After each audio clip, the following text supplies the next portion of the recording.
98,8 Citra FM Wonosobo.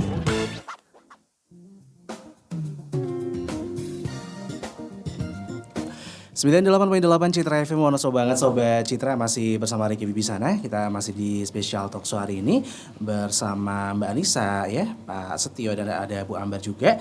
Dan tentunya masih tentang bela negara ya, bagi generasi muda dari diri sendiri untuk negeri, yang dimana dengan bela negara ini juga bisa menangkal yang namanya radikalisme Bu ya. Sekarang ini kan banyak yang kayak radikal tuh bisa ini ya memecah belah negara gitu. Betul, ya Bu ya. Menyusup terus ya tanpa kelihatan tapi cepat itu mengerikan gitu ya. Oke, mungkin Bapak Setio bisa menjelaskan tentang ciri-ciri orang yang radikal Pak, supaya kita bisa ini ya Bu ya, bisa mungkin ditangani atau mungkin dikasih masukan gitu ya Bu ya. Ya monggo Pak.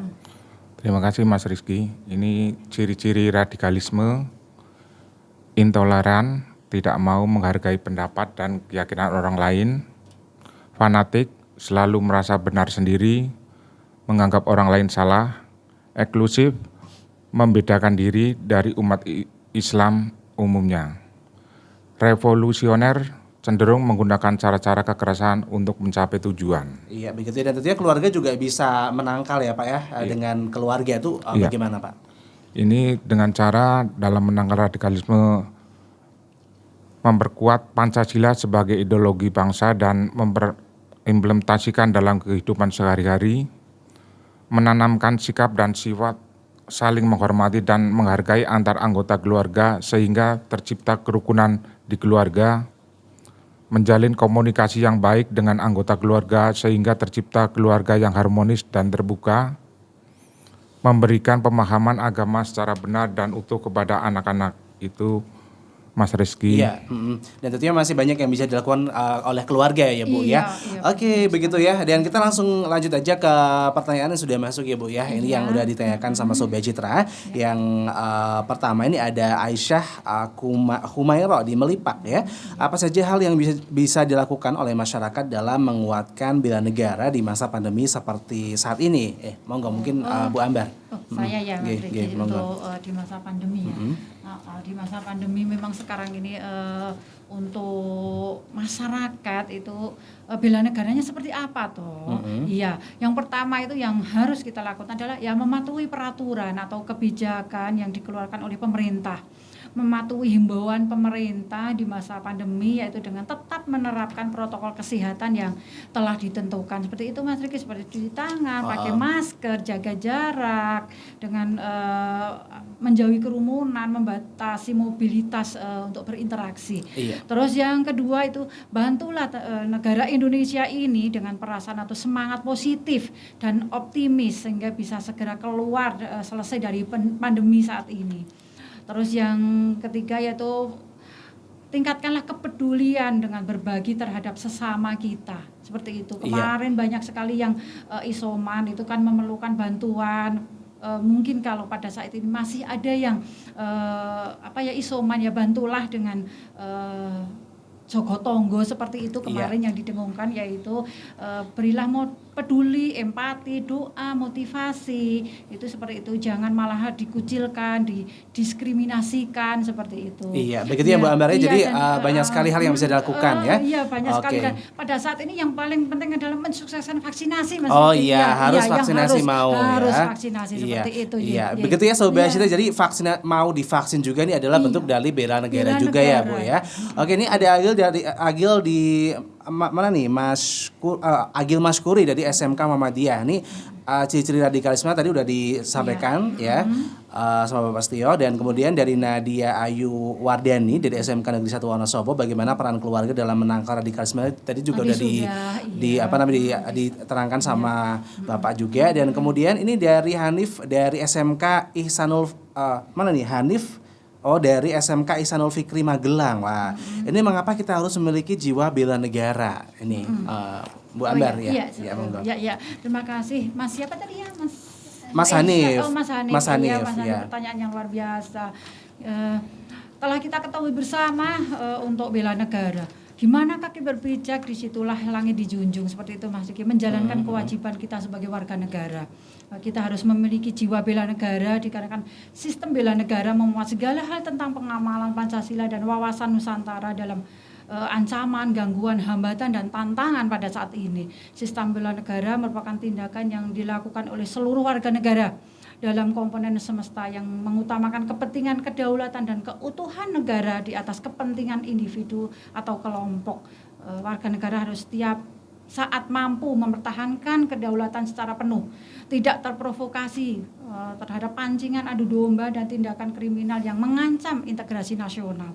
Tindakan kewarganegaraan yang harus tumbuh mengakar dalam kehidupan generasi penerus bangsa saat ini, agar tidak terjadi perpecahan, menciptakan persatuan dan kesatuan itu tetap terus kita ingatkan, terus kita dorong, dan tidak terpengaruh oleh budaya asing budaya yang negatif seperti itu Mas Riki. Begitu ya. Jadi intinya mengapa kita harus punya jiwa bela negara supaya kita bisa hidup rukun gitu, nggak terjadi damai, perpecahan. sentosa, Benar. terjadi Begitu ya. perpecahan, Oke, satu lagi ini pertanyaan berikutnya dari Aulia Agnis dari Unsik Wonosobo. Ini apa yang dimaksud dengan memiliki kemampuan awal bela negara, Bu? Iya. Ya, ini biar Mas Pak Setia yang Ya, menyampaikan. pasti ya, monggo Pak Setia. Iya. Monggo. Terima kasih Mas Rizky. Ya. Ini yang dimaksud memiliki kemampuan awal bela negara adalah kemampuan awal bela negara, suatu usaha pertama atau dasar yang dilakukan untuk membela negara dari berbagai ancaman, gangguan. Kemampuan awal bela negara itu kita harus memiliki kecerdasan intelektual, kecerdasan spiritual, kecerdasan emosional, dan kecerdasan dalam bertahan hidup atau mengatasi kesulitan.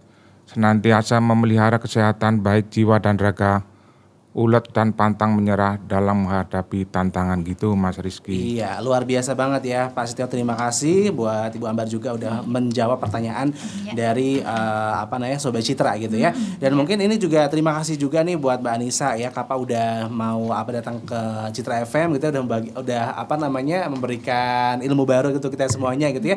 Dan nih Mbak Anissa, Kapa itu apa sih sebenarnya dan apa yang dilakukan sama Kapa di Wonosobo? Oh ya, baik. Jadi KAPA itu singkatan dari Kesatuan Aksi Pelajar Anti Narkoba. Iya. KAPA ini di bawah naungan Badan Kesatuan Bangsa dan Politik. Jadi untuk pelajar di tingkat SMP dan SMA alhamdulillah diberikan wadah oleh Badan Kesatuan Bangsa dan Politik untuk bersama-sama mensosialisasikan akan bahaya narkoba di kalangan remaja khususnya. Nah, kami melakukan beberapa kegiatan Mas. Yang pertama itu kami sering sosialisasi di sekolah-sekolah baik di SMP maupun di SMA. Kami juga menyasari pondok-pondok ataupun panti asuhan. Nah, di samping kami melakukan sosialisasi, kami juga melakukan bakti sosial untuk mereka yang membutuhkan, apalagi di pandemi Covid ini alhamdulillah dari Badan Kesatuan Bangsa dan Politik mensupport kami dari teman-teman KAPA memberikan dana untuk kami melakukan bakti sosial dan memberikan sembako dan juga pakaian untuk anak-anak di Yayasan Yatim Piatu. Iya, luar biasa banget ya sebenarnya untuk KAPA juga gitu ya. Iya. Semua boleh gabung ya para pelajar boleh. di Wonosobo ya. Iya. Begitu ya Sobat Citra. Jadi kita semuanya sebenarnya bisa ya untuk melakukan bela negara ya Bu ya. Semuanya bisa di masing-masing kegiatan profesi kita gitu ya. Oke, Bu, closing statement monggo karena kita udah hampir 1 jam nih, udah hampir jam 4 nih, luar biasa banget ya. Tidak terasa ya Mas, setelah di penghujung acara ini ya. Terima kasih Mas Vicky. Untuk closing statement pada saat ini kami sampaikan bahwa generasi muda sebagai generasi penerus bangsa harus memiliki kemampuan dan pemahaman tentang pentingnya karakter bangsa dan bela negara. Yang pertama, generasi muda menjadi garda terdepan, benteng Pancasila dan penegak negara kesatuan Republik Indonesia seutuhnya sebagai agen-agen perubahan. Yang kedua, sinergi melawan terorisme, radikalisme, narkoba, intoleransi, kemiskinan, kesenjangan, dan tantangan bangsa lainnya. Yang ketiga, mulai merevolusi mental diri dengan segera bergerak dari diri sendiri, dari sekarang dengan karya nyata. Generasi muda sebagai penggerak dan sebagai contoh atau agen perubahan. Yang keempat yaitu berbuat yang terbaik bagi bangsa dan negara sesuai peran dan profesi kita masing-masing. selanjutnya beriman, berilmu dan beramal untuk agama, bangsa dan negara. Seperti itu Mas Rizky. Iya, luar biasa banget ya Sobat Citra. Dan kita udah di ujung acara untuk hari ini ya. Dan terima kasih untuk Sobat Citra yang sudah bergabung dan juga sudah memberikan pertanyaannya, dan semoga bisa memuaskan jawaban ya untuk Sobat Citra. Dan terima kasih buat Mbak Anissa, Ketua KAPA Kabupaten Wonosobo. Selamat bekerja kembali gitu ya. Semoga KAPA semakin maju jaya. Iya, amin. Terima kasih. Iya, makasih juga buat Bapak Setio ya. Ini Kasubit Ideologi, Wawasan Kebangsaan, Ketahanan Ekonomi, Sosial, Agama dan Budaya. Terima kasih Pak Setio. Selamat bertugas kembali. Terima kasih Mas Rizky. Iya, dan terima kasih juga nih buat Ibu Tri Ambar Wiyati. Iya, Luar iya, biasa betul, sekali ya, Kepala Bidang Kesatuan Bangsa. Iya, Selamat terima kasih. bekerja lagi Bu, Iya, bertugas terima kasih, kembali. Mas. Semoga apa yang kami sampaikan pada saat ini, kita talk pada saat ini bisa bermanfaat. Iya, amin. Untuk Iya. semua kalangan, tidak hanya generasi muda. Iya, Seperti begitu ya. itu, iya. Oke, demikian ya Sobat Citra. Semoga kita bisa bertemu lagi Bu ya, Iya, bisa ngobrol-ngobrol lagi gitu ya. Oke, dan akhirnya saya Riki Bibisana pamit, Ki Wonosobo Asri Forever. Wassalamualaikum. Pareng.